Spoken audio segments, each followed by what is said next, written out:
તો આતંકી હુમલા બાદ અમદાવાદ પોલીસ હાલ એક્શનમાં આવી છે। 457 ગેરકાયદેસર રહેતા બાંગ્લાદેશીઓને ડિટેઇન કરવામાં આવ્યા। ક્રાઇમ બ્રાન્ચમાં ઘૂસણખોરોના ડોક્યુમેન્ટની ચકાસણી કરવામાં આવી છે। અમદાવાદ ક્રાઇમ બ્રાન્ચે ઘૂસણખોરોને ઝડપી પાડ્યા છે, ત્યારે ગઈકાલે રાત્રે કોમ્બિંગ કરી વધુ તપાસ હાથ ધરવામાં આવી। જોકે તમામ ઘૂસણખોરોને ફૂટબોલ ગ્રાઉન્ડમાં ભેગા કરવામાં આવ્યા। 2024માં 2 એફઆઈઆર નોંધવામાં આવી હતી, તે પ્રકારનું નિવેદન પણ જેસીબી દ્વારા આપવામાં આવ્યું છે। જોકે વહેલી સવારે કોમ્બિંગ કરવામાં આવ્યું હતું અને હાલ પૂછપરછ કરવામાં આવી રહી છે। આ લોકો પાસે ડોક્યુમેન્ટ હોતા નથી, તે પ્રકારની વાત જેસીબી દ્વારા કરવામાં આવી। સાથે જ તેમણે કહ્યું છે કે ખોટી રીતે ડોક્યુમેન્ટ્સ બનાવવામાં આવે છે। અગાઉ પણ 127 જેટલા લોકોને ઝડપી પાડવામાં આવ્યા હતા। હોમ મિનિસ્ટ્રીમાં પ્રપોઝલ મૂકવામાં આવશે। ડિપોર્ટેશનના આદેશ આવશે એટલે તે લોકોને ડિપોર્ટ કરવામાં આવશે।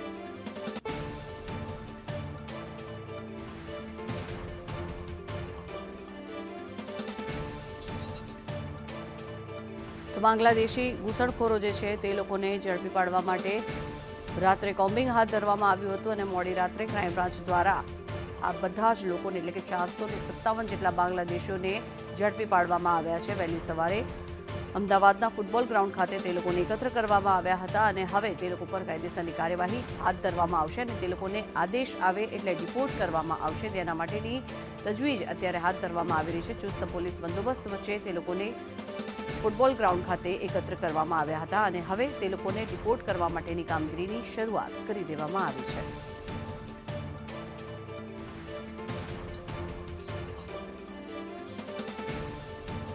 દ્વારા ગઈકાલે રાત્રે કોમ્બિંગ કરવામાં આવ્યું અને ગેરકાયદે રહેતા લોકોની સામે કડક કાર્યવાહી કરવામાં આવી છે। અમદાવાદના ચંડોળા વિસ્તારની અંદર જે કોમ્બિંગ દરમિયાન 457 લોકોની અટકાયત કરી લેવામાં આવી છે અને તમામને અત્યારે હાલ ક્રાઇમ બ્રાન્ચ લઈને આવવામાં આવ્યા છે।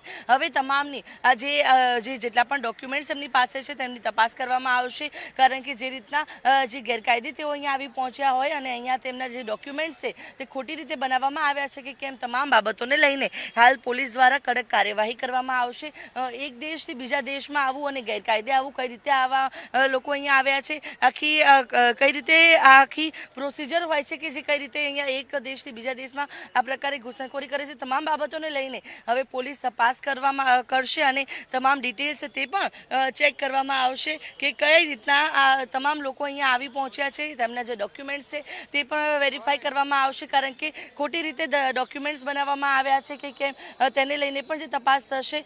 400થી પણ વધુ લોકોની આ પ્રકારે અટકાયત કરવામાં આવી છે। તમામ બાંગ્લાદેશીઓ છે કે જેની અટકાયત કરવામાં આવી છે અને હવે પોલીસ દ્વારા જે તમામને ડિટેઇન તો કરી લીધા છે, પરંતુ હવે આખા ડોક્યુમેન્ટ્સની તપાસ થશે। ગૃહ વિભાગમાં પણ આની તમામ માહિતીઓ છે તે મોકલવામાં આવશે અને કેટલા સમયથી અહીંયા રહેતા હતા, અહીંયા તેમની સાથે કેટલાક લોકો અહીંયા આવ્યા છે, કોણ અહીંયા તેમને લઈને આવ્યું છે, તેમની સાથે કેટલા લોકો અહીંયા રહે છે, તમામ બાબતોને લઈને તપાસ થશે। અત્યારે માત્ર પુરુષોની અટકાયત કરવામાં આવી છે, પરંતુ આવનારા દિવસોમાં તેમની સાથે જો કોઈ મહિલાઓ આવી હોય, જો બાળકો હોય તો તેમને પણ સામે તેમને જે ડિપોર્ટ કરવાની પ્રોસિજર છે તે કરવામાં આવશે। અને મહત્વની બાબત છે કે અહીંયા કેટલા સમયથી રહે છે, શું કરતા હતા તેની પણ તપાસ થશે અને ત્યારબાદ જે હોમ મિનિસ્ટ્રીમાં આખી જે આ પ્રોસિજરની જે આખી ફાઇલ મોકલવામાં આવશે અને ત્યારબાદ તમામને ડિપોર્ટ કરવાની કાર્યવાહી કરવામાં આવશે।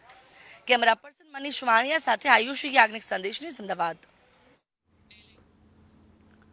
તો બાંગ્લાદેશી જે ઘૂસણખોરો છે તેમના પર સ્ટ્રાઇક કરવામાં આવી રહી છે। અત્યારે તે લોકોને પકડવા માટેની તજવીજ મોડી રાત્રે હાથ ધરવામાં આવી। ક્રાઇમ બ્રાન્ચ દ્વારા કોમ્બિંગ કરવામાં આવ્યું અને હવે તે લોકોને એકત્ર કરવામાં આવ્યા છે। તેમના ડોક્યુમેન્ટ્સ તપાસવામાં આવશે, વેરીફાઈ કરવામાં આવશે અને ત્યારબાદ સમગ્ર પરિવાર સાથે તે લોકોને ડિપોર્ટ કરવામાં આવે તેવી પણ શક્યતાઓ અહીંયા જોવામાં આવી રહી છે। વહેલી સવારે આ કોમ્બિંગ હાથ ધરવામાં આવ્યું હતું, જેસીબી દ્વારા નિવેદન આપવામાં આવ્યું છે। જે પ્રકારની પરિસ્થિતિ હતી અને હવે અમદાવાદ પોલીસે કડક કાર્યવાહી શરૂ કરી છે। ગેરકાયદે ઘૂસણખોરોને પકડવામાં આવ્યા છે। કઈ રીતના આખી કાર્યવાહી કરવામાં આવી હતી, જેસીપી સર આપણી સાથે છે, એમની સાથે વાતચીત કરીશું। સર, કઈ રીતના આખું આ કોમ્બિંગ કરવામાં આવ્યું હતું, કેટલા ઘૂસણખોરો છે કે જેને પકડવામાં આવ્યા? એચએમ સાહેબ, ડીજીપી સાહેબ, સીપી સાહેબની સૂચનાથી વહેલી સવારે 2 વાગ્યાથી અમે લોકો કોમ્બિંગ કરતા હતા અને ઘણી બધી ટીમોને દ્વારા પહેલાં કોર્ડન કરવામાં આવ્યો એ પૂરા એરિયા, फिर ડ્રોન વિડીયોગ્રાફરની મદદથી દરેક ત્યાં જો આ લોકોનો ગેરકાયદેસર મકાનો બનાવ્યા છે એનો સર્ચ કરવામાં આવ્યો અને સર્ચ દરમિયાન અમે એવા 457 જેટલા શંકાસ્પદ માણસો મળ્યા છે જેને અત્યારે અમે ક્રાઇમ બ્રાન્ચ લેકર જઈ રહ્યા છે અને ત્યાં અમે એની પૂછપરછ કરીને એસ્ટેબ્લિશ કરશે કે આ લોકો ક્યારે કેવી રીતે આવ્યા. અચ્છા સર, કેટલી ટીમ હતી પોલીસ વિભાગની અને હવે આ લોકોને આગળ કાર્યવાહી શું? કુલ 1200થી વધારે પોલીસ અમે એમાં મૂકી હતી અને 30થી વધારે સર્ચ ટીમ હતી.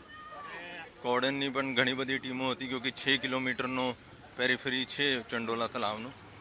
તો એના આધારે અમે ઘણી બધી ટીમો બનાવી. મહિલા પણ એમાં સામેલ હતી, તાકે મહિલા પણ ચંડોલામાં ઘણી બધી રહે છે, તાકે આ કોઈ એવી રીતે લો એન્ડ ઓર્ડરનો પરિસ્થિતિ ઊભી ના થાય એના માટે પર્યાપ્ત સંખ્યામાં મહિલા પોલીસ પણ અમે સાથે રાખીએ છીએ. અચ્છા, જે રીતે અત્યારે માત્ર પુરુષોને પકડવામાં આવ્યા છે, મહિલાઓ જો ગેરકાયદે રહેતી હોય તો ક્યારે કાર્યવાહી કરવામાં આવશે અને અત્યારે જે આ છે તમામને લઈ જઈને શું પ્રોસિજર થશે? ફર્સ્ટ ફેઝમાં પુરુષનો લીધું છે, મહિલાઓનો પણ અત્યારે ત્યાં સ્થળ પર એની પૂછપરછ ચાલુ છે. એકવાર આ એસ્ટેબ્લિશ થઈ જશે કે આ પણ લોકો ગેરકાયદેસર આવે છે તો એના વિરુદ્ધમાં પણ કાર્યવાહી. અચ્છા, આ પહેલા પણ 2024માં જે એફઆઈઆર થઈ હતી ત્યારે પણ કોઈ કાર્યવાહી કરવામાં આવી હતી, શું કાર્યવાહી હતી? એમાં 2 એફઆઈઆર દાખલ કરવામાં આવી હતી.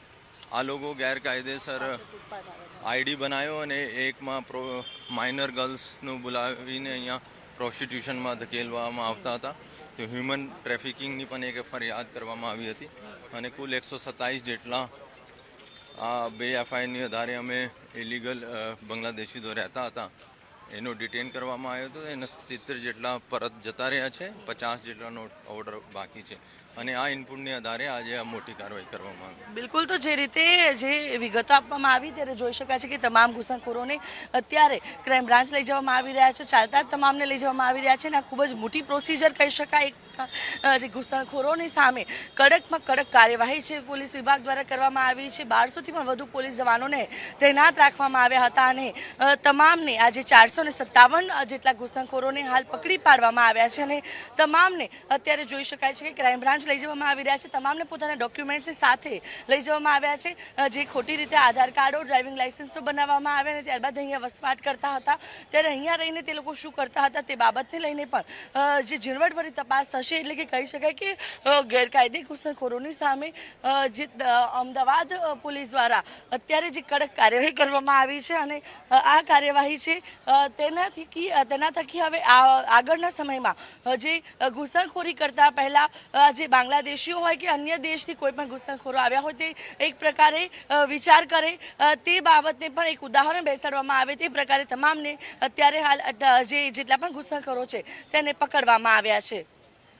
કેમેરા પર્સન મનીષ વાણિયા સાથે આયુષી યાજ્ઞિક, સંદેશ.